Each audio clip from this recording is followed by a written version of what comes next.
ejemplo de la atención del parto y del trabajo de parto y el puerperio, ¿sí? Así que yo les he traído un videíto bastante ilustrativo de lo que es la atención del parto. Lógicamente es una simulación. Permítame un segundito. Ver dónde estamos. Y yo ya le configuré para que se presente, pero me parece que no se va a presentar. ¿Ven ahí algo? ¿Ven ustedes un video o no? Sí se ve el video, Doc, pero no se Ya, escucha nada. ya, no, sí, no, sin audio, sin audio. Yo les voy a ir explicando algunas cosas para que vayamos entendiendo, ¿no? Este es un video que le tomé de la Universidad de Andrés Bello y es bastante ilustrativo. Así que recordemos que cuando la paciente ingresa en un periodo expulsivo, debe ser trasladada a una zona diferente, que es precisamente ya la sala de partos como tal, el área de expulsivo o sala de partos, ¿no es cierto? Y lógicamente todo empieza con las maniobras de asepsia y antisepsia, lógicamente previo a lo que es el lavado de manos de forma adecuada. Es un lavado de manos de forma quirúrgica y ustedes están viendo, si ven el video, ¿no? Del lavado de manos, ¿no? ¿Sí están Sí, Doc, viendo? Ya, sí, ok. sí. Ok, entonces ustedes ven que el lavado de manos debe ser meticuloso, debe ser sistemático, ordenado. Miren cómo se realiza un lavado quirúrgico, cómo lo está haciendo la persona que va a atender el parto. Es decir, empieza por las manos, finalmente llega hacia las áreas de los antebrazos, hacia los codos.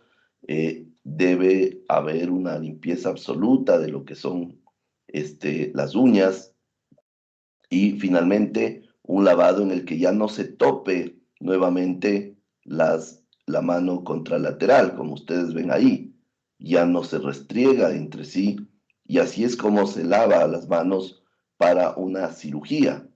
Ahora está ya el personal listo para la vestimenta, tanto del personal como de la paciente. Y ustedes ven entonces que deben tomar ustedes una toalla, puede ser de papel o a manera de una compresa, y secarse de un lado y del otro lado. ¿Sí ven?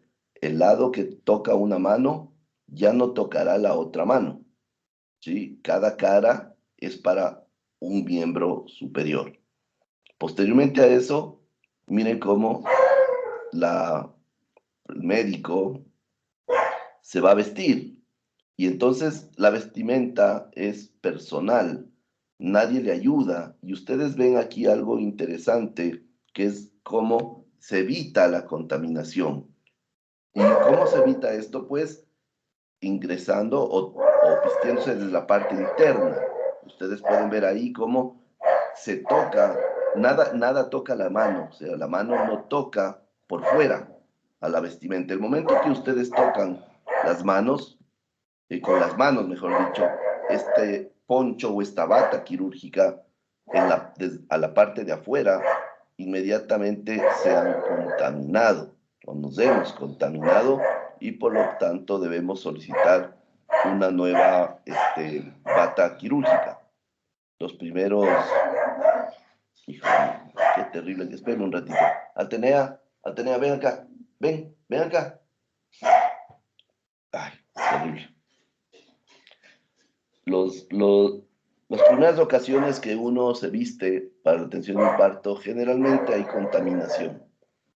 Traten de no hacerlo y si lo hacen, seamos muy honestos, no va a pasar nada, pero es mejor decir, hey, me contaminé, antes que podamos provocar algún tipo de problema o de infección hacia nuestra paciente, ¿de acuerdo? Así que miren cómo eh, solamente un asistente al final se encargará de cerrar la bata. Ve acá, ven, entra para acá. Ya. De cerrar la bata, de anudarla y estamos listos. Posteriormente, el personal, quien va a asistir al parto, va a ponerse los guantes. En una cirugía, recuerden que la enfermera, el enfermero, el instrumentista es quien provee de los guantes para que simplemente nosotros ingresemos, ¿no es cierto? Con el guante abierto. Acá no. Acá nosotros hacemos el trabajo y miren cómo lo está haciendo la persona. Todo por dentro, el guante viene doblado, como ustedes ven, se topa por la cara interna, no sé si ustedes ven la flechita,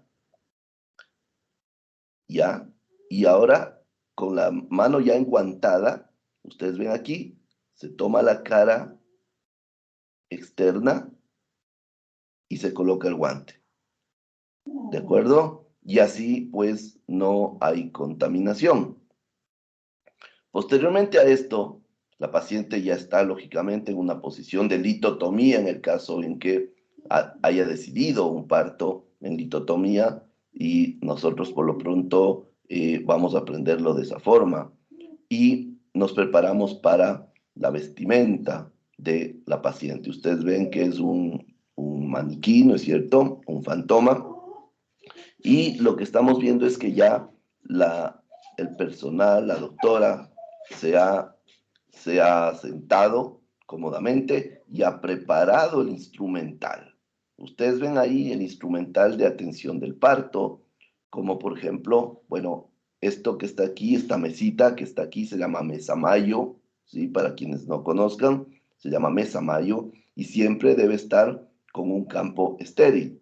De hecho, cuando nos pasan esta mesa, también hay un campo estéril, es como una funda de almohada y debemos vestirle a esta mesa para que obviamente no se contaminen los instrumentos.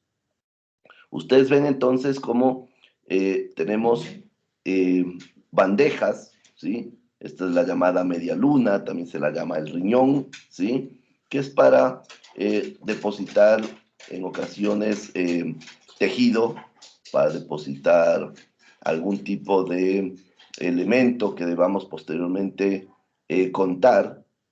Y esta es una bandeja o un recipiente pequeño, le llamamos el pocillo simplemente, para colocar ahí nuestro material para hacer la asepsia y antisepsia. Vemos que hay un sinnúmero de compresas y debe haber también gasas, ¿no?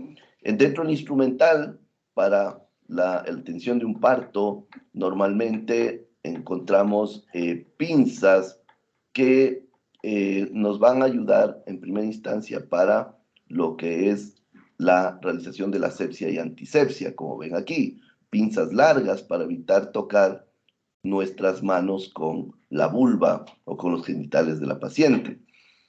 Y instrumental que sobre todo nos ayudará o nos servirá para ligar el cordón umbilical, tanto del lado distal como del proximal, es decir, dos pinzas, e instrumental quirúrgico en el caso de que tengamos que hacer un corte en la vagina de la paciente, es decir, una episiotomía, que son generalmente tijeras curvas, ¿de acuerdo?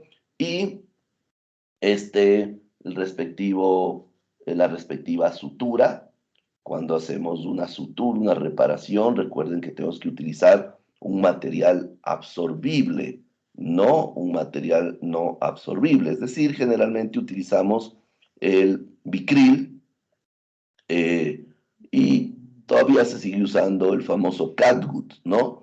Pero generalmente hoy utilizamos Vicryl y por lo tanto deberíamos tener instrumental para suturar como por ejemplo un porta agujas y pinzas tanto anatómicas como quirúrgicas. Debemos tener pinzas aro largas en caso de que necesitemos extracción de algún elemento, como por ejemplo del cuello para hacer revisión, etcétera. Este es el instrumental básico, ¿no? Así que ahí se está enumerando las diferentes pinzas, como ustedes pueden ver, como les había manifestado, ¿no es cierto? Y vamos inmediatamente a hacer la asepsia antisepsia. Estamos simulando la limpieza, como ustedes pueden ver, va desde adentro, ¿sí? De la vulva hacia afuera. Ahí se comete un error.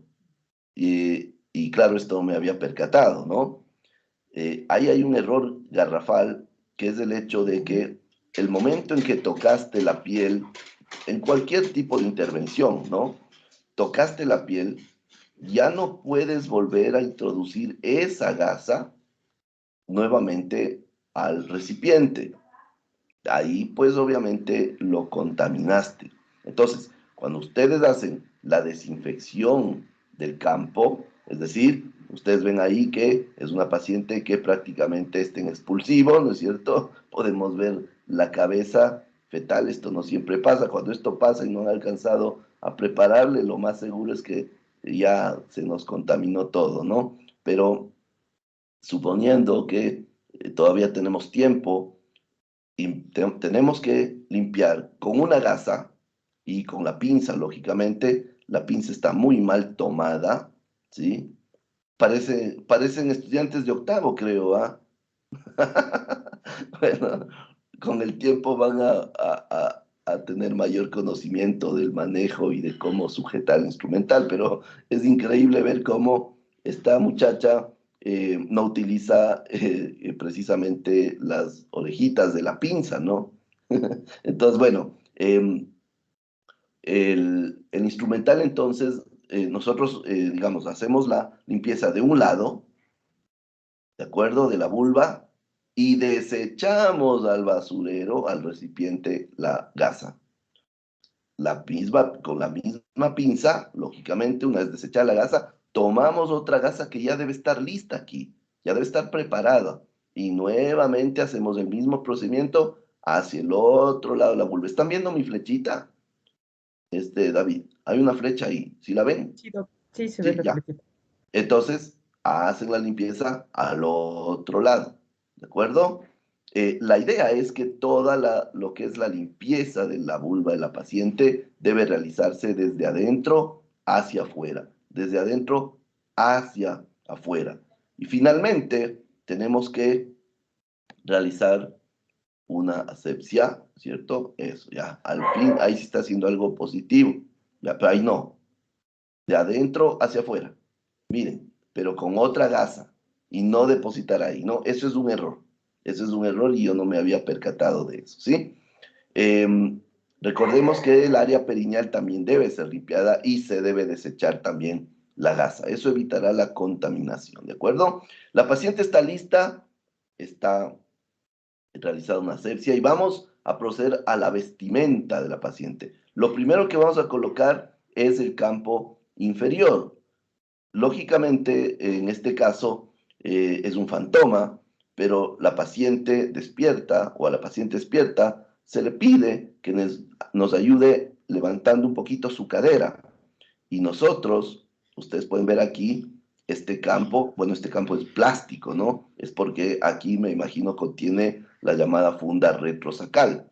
De todas formas, siempre tenemos que ingresar por la parte interna, no tocar la piel de la paciente, ¿de acuerdo? Y para eso este campo inferior viene doblado. Y si no está doblado, ustedes doblan previamente para que introduzcan las manitos y estén protegidos. Y de esa forma ustedes profundizan el campo hacia las caderas y la región glútea de la gestante, ¿no? Así que la gestante está lista con el campo inferior. Nunca toquemos, por ejemplo, ese es un error, tocar las partes más distales del campo.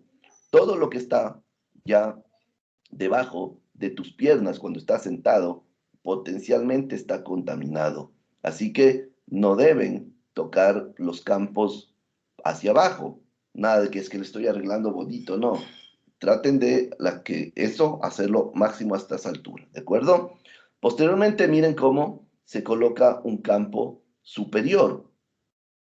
Hay modalidades, en realidad, no es realmente una cuestión de extrema importancia saber qué parte va primero, qué parte va segundo, pero en realidad hay escuelas, que promueven colocar primero las pierneras que vienen en este momento, como ustedes ven. Las pierneras generalmente ya vienen dobladas, ¿no es cierto? Y ya es como una funda de almohada que uno introduce a la paciente. ¿Sí ven? La niña parece que no tiene experiencia en la atención del parto, parece que está haciendo un simulacro y está contaminándose que da miedo. Pero bueno, ustedes ven cómo ingresan las pierneras, ¿sí? Eso. Y la paciente está lista, está vestida, ¿sí? Ahí hay un error, la piernera debe estar completamente introducida, el pie debe estar tocando el borde de la piernera, ¿no? De la parte ciega de la piernera, ¿sí? Y no doblarla. Ahí tenemos ya listo el campo, tenemos todo estéril y vemos cómo, bueno, ya está en periodo expulsivo. Lo que está haciendo ahí es demostrando cómo está viniendo. Miren la variedad de posición, ¿no es cierto? Pero tocar de esa forma o manipular de esa forma no es lo lógico. Debe la paciente, o digamos, el periodo expulsivo es un proceso espontáneo y no se puede permitir que la paciente sea manipulada. No hay para qué estar haciendo tactos, ni mucho menos. Algo que es positivo y que eso quería precisamente explicarles es que, ¿qué es lo que van a hacer ustedes inmediatamente cuando ya comienza a salir el producto? La protección del periné. Miren, bien, ahí está haciéndolo bien. Eso se llama protección perineal. La protección del periné consiste precisamente en evitar que las fuerzas, que la presión ocasionada por la salida de la cabeza del feto pueda provocar lesión, rotura del área perineal, los llamados desgarros perineales. Así que cuando tú proteges el periné, como ven ahí, cómo lo está haciendo, afrontando la musculatura perineal hacia la línea media, con el dedo pulgar y con el resto de la mano al otro lado, estamos evitando la formación de desgarros. Así que una vez que el feto está saliendo, vamos a hacer protección perineal, pero además de eso, ahí falta algo que es la protección de la cabeza fetal. La cabeza debe dirigirse en cuanto a su salida. ¿Está la paciente pujando en ese momento? Recuerden que el expulsivo tiene una duración variable, no podemos exigirle que ya tenga el parto, le dejamos tranquila a la paciente y la paciente tendrá sus pujos espontáneos, ¿de acuerdo? Lo importante será informarle que el momento en que venga el pujo, trate de mantenerlo lo que más pueda, ¿de acuerdo? Y pues eso será el mecanismo de propulsión del feto para que se presente hacia la vulva prácticamente. Miren, se está protegiendo el periné y está saliendo el feto, ¿no es cierto? El momento en que está saliendo, vamos a tomar de la cabeza, ¿no es cierto? Y vamos a presionarla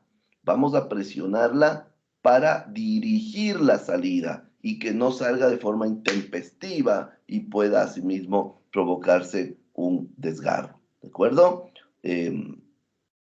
Se supone que está saliendo, está cumpliendo con los mecanismos del parto, este bebito, ¿no es cierto? Ahí ya prácticamente está haciendo una extensión. Eso que está haciendo no se debe hacer, no tocar la vulva. No tiene ningún sentido hacer eso. ¿Sí ven? Eso provoca daño, laceración, destrucción de tejidos. El feto sigue saliendo y ustedes no tienen por qué estar acomodando absolutamente nada. Yo me imagino que lo que está haciendo es explicando algún mecanismo del parto. Espero que sea así.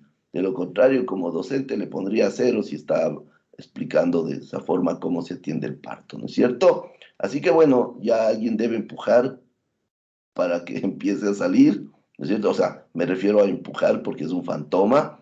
Cuidado con presionar el abdomen de la madre. La llamada maniobra de Christeller está proscrita en el mundo. No se debe hacer jamás esta maniobra porque atenta con, lógicamente, la vida, la integridad de la paciente en otros países, del producto. En otros países, el Christeller está considerado como un intento de asesinato, así que solo aquí sigue haciéndose. Bueno, supongamos que ya está saliendo. Miren cómo se protege el periné, ¿se dan cuenta? Eso evita que realicemos una episiotomía, aunque no lo crean.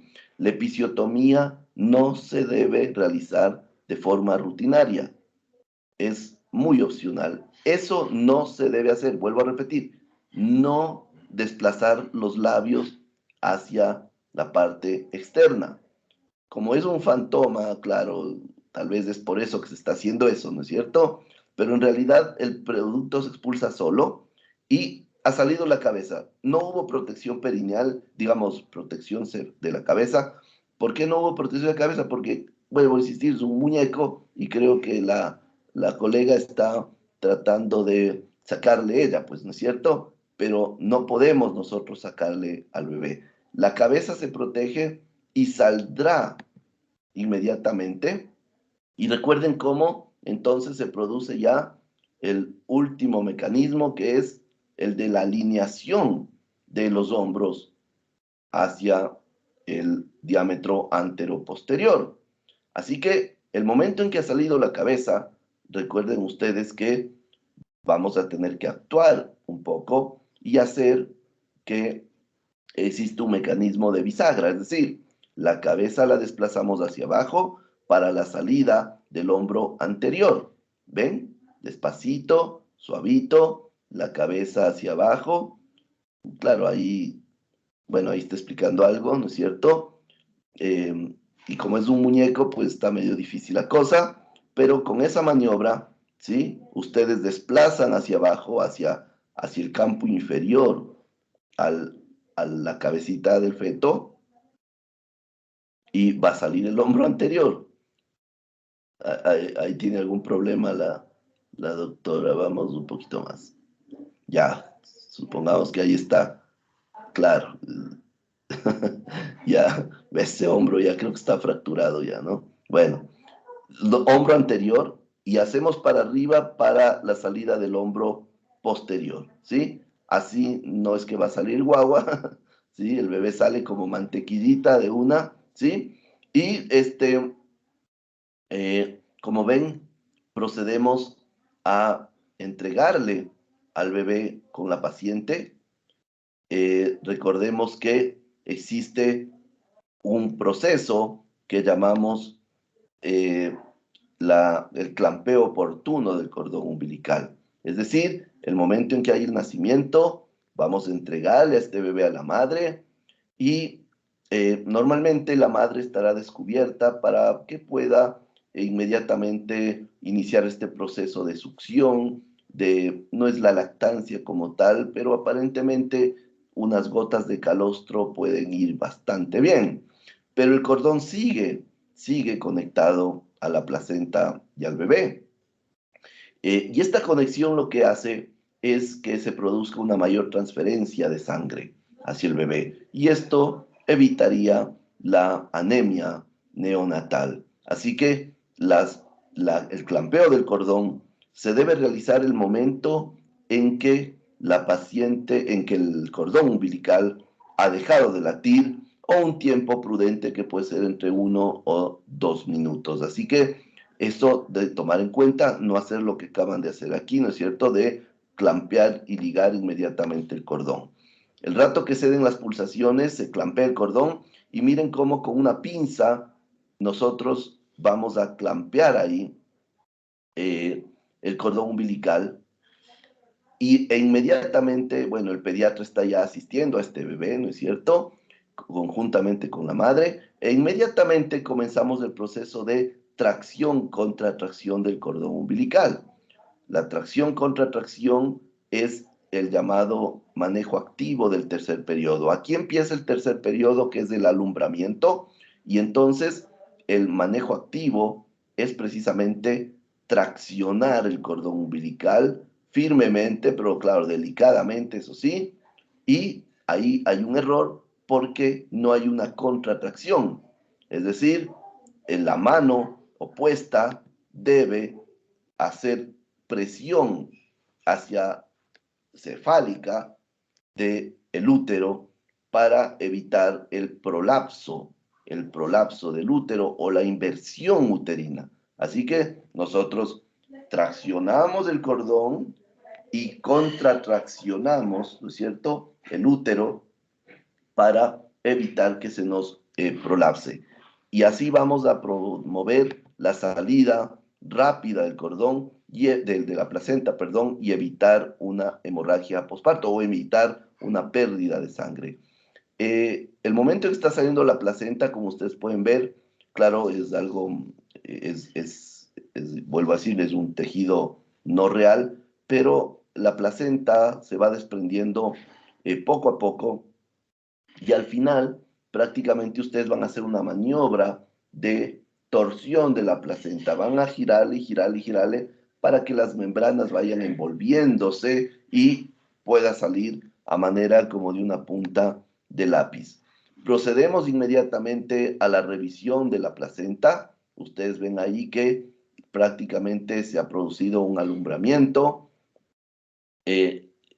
Esto que hizo de poner ahí abajo ya contaminó todo, ¿no es cierto? El momento en que termina la placenta de salir, debemos revisar la placenta, ver que esté íntegra y finalmente revisar el canal del parto de una forma muy delicada para ver si no hay la presencia de desgarros.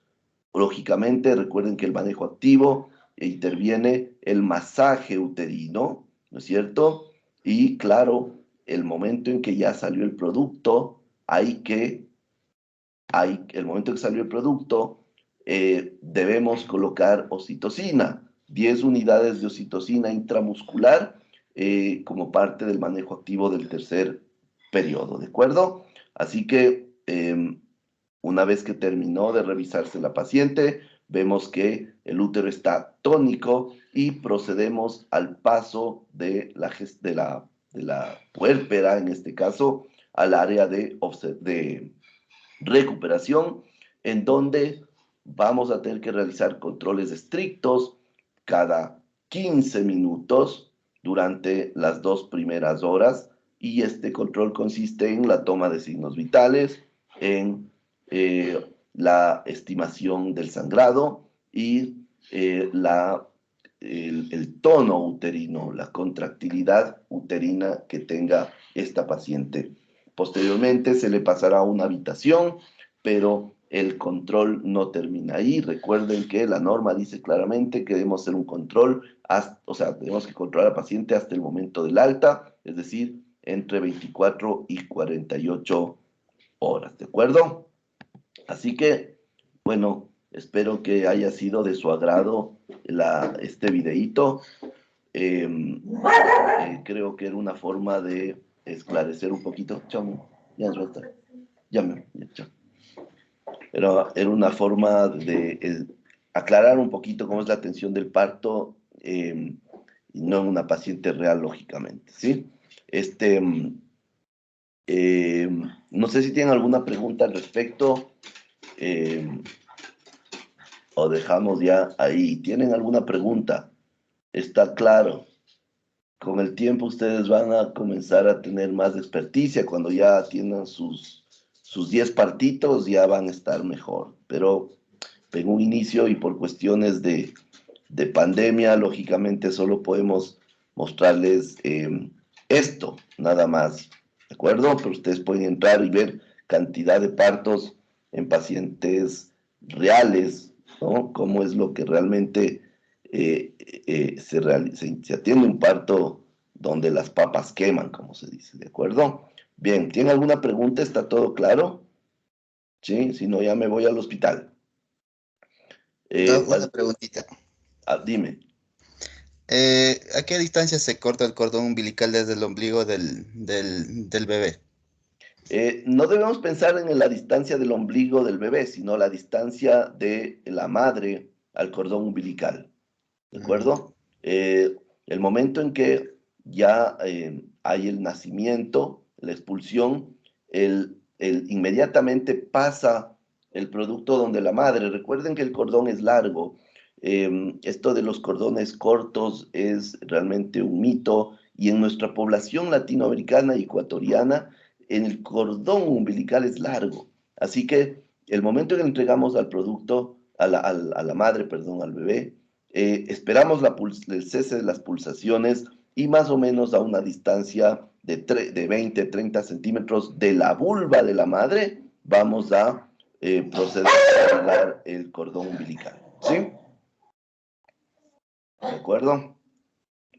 Bien. Gracias, doc. Ok, bueno, el día de mañana, digamos del día jueves, vamos a hablar entonces ya del manejo del trabajo de parto mediante el uso del partograma, ¿de acuerdo? Cada uno de ustedes va a tener un partograma, una hoja de partograma, que generalmente es la hoja del CLAP, que al otro lado contiene la hoja del partograma. Bájense de internet, ¿no es cierto? Si no la tienen. Y vamos a estudiar el partograma, cómo se realiza el partograma. Hay videos, hay tutoriales, hay cantidad de cosas. Aquí vamos a enseñarles cómo hacer, pero necesito que ustedes estén previamente ya sensibilizados, ¿de acuerdo? Así que el día jueves nos vemos con partograma, ¿sí? Listo, que les vaya muy bien, ¿no? Listo, Doc, hasta luego. Gracias, Doc. Pasen bien. Hasta luego. Chao, chao. Doc.